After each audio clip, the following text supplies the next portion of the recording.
So there is this word that's going around a lot lately, and that is trauma-informed. What the heck is trauma-informed care? What on earth is trauma-informed marketing, trauma-informed communication, and how on earth do we actually apply that in a way that helps and doesn't just sound like one more thing to add to the list? In today's video, that's exactly what we're going to be talking about. I truly believe it is every leader's responsibility to understand what trauma-informed care is and what trauma-informed thinking is so they can better show up for their employees, for their clients, for their friends. And abuse is not the only trauma there is. So trauma-informed care definitely will help survivors of domestic violence, but it's also going to help everyone who has gone through some trauma. So what on earth is trauma-informed care anyway? According to the University of Buffalo in New York, trauma-informed care is an approach in the human service field that recognizes that an individual is more likely than not to have experienced some trauma. Traumainformedcare.chs.org rounds it out in such a beautiful way. They say that trauma-informed care shifts the focus from what's wrong with you to what happened to you. Recognizing those two very distinct different things is really important when it comes to trauma-informed anything, whether it's trauma-informed care, trauma-informed conversations. So basically what this means is that we are taking a human-first approach. Trauma-informed care is recognizing that humans have experienced some sort of trauma. If you're watching this video right now, you have lived through the year of 2020, which means you have experienced quite a bit of trauma. Regardless of where you land on understanding or knowing or believing of the things that happened in 2020, you have experienced some trauma. Trauma-informed care, trauma-informed communication, rather, is just the understanding that humans are reacting based off of trauma that they've experienced. This is taking the brain into consideration versus the sit down, shut up, do what you're told. Why are you questioning me? This takes it back to, okay, you're having some trouble here.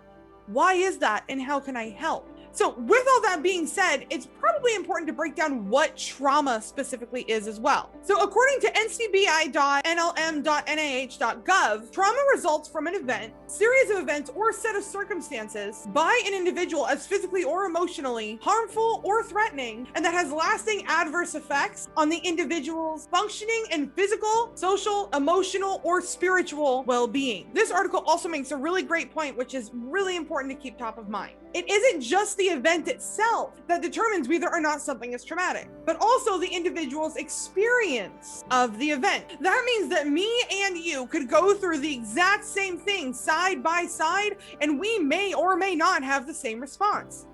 You may be able to go, oh my gosh, that happened. I'm gonna, clean myself up and keep going, whereas I am totally scarred and can't even bring myself to move.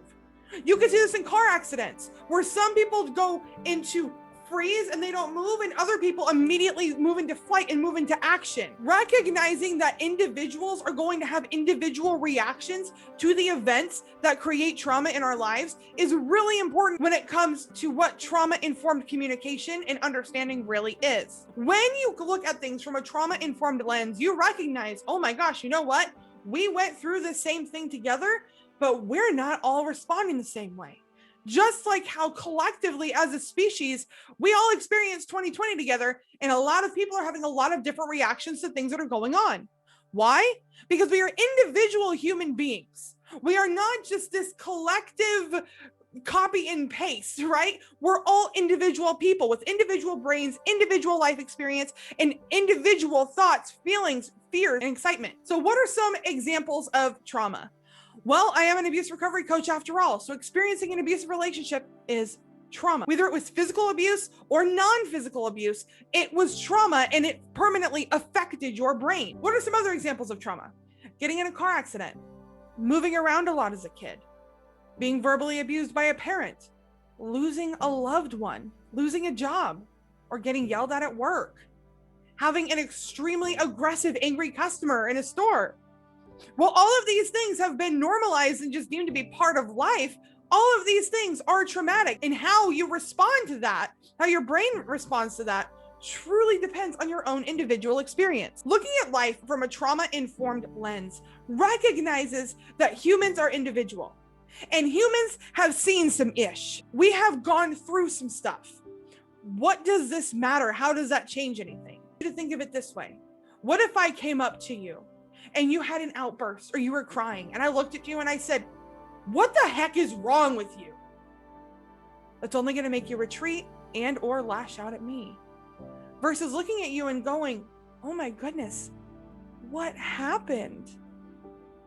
You may not want to open up and tell me your life story, but you're going to be a lot more apt to tell me anything. And you're also going to feel a lot safer. You're going to feel more secure, and you're going to want to be in that environment more. When you are met with someone who truly cares and is holding space for you and as a human and what you've been through versus just another, employee number that clocks in and clocks out, things are very different. I have been in jobs that were not trauma informed at all. There was one way to do everything, and if you did not conform, you were out. I was expendable. I've also been involved in other organizations where they truly cared about me as a human, and they wanted to get to know me and why I did what I did and how they could help support me because they recognized my value.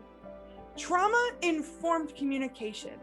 Having a trauma-informed lens when looking at life helps you to see that everybody does things for a reason, and hurt people. Now, this is not to say that doing bad things is okay simply because you can slap the trauma stamp on it. That is not the case at all.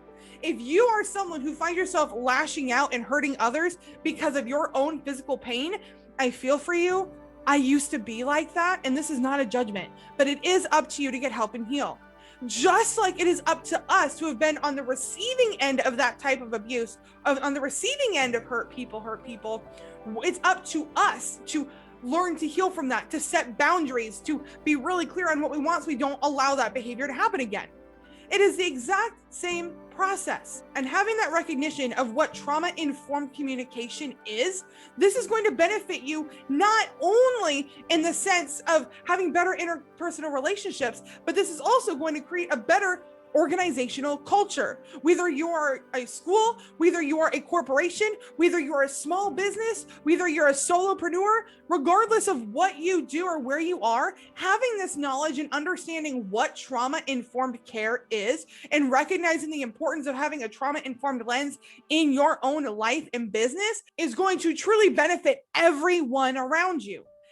And the upside, which I'm going to get into in a later video, is the fact that you're going to have less people want to leave because they actually feel cared for. In short, trauma-informed care recognizes that everybody's been through something and that everybody is going to be impacted by things, and their responses are going to be different based on who they are individually. Trauma affects each and every part of our lives, even if we don't recognize it. I did not recognize that the trauma that I experienced from the abuse that I endured all growing up was severely impacting me and handicapping me from the life that I truly deserved. I didn't know that it was messing with my relationships and it was messing with my work ethic. It wasn't until I was able to understand what my own trauma was that I was able to push through. Having a trauma-informed company to work for or having a trauma-informed support system would have been absolutely amazing for me, and I know I would have grown so much quicker. Having this knowledge as a business doesn't mean you need to be a whole therapist. It doesn't mean you have to, hire a massive team of psychologists to make sure that your team's okay. But it does mean that you have a better understanding of individuals in their individuality versus just looking at the collective whole.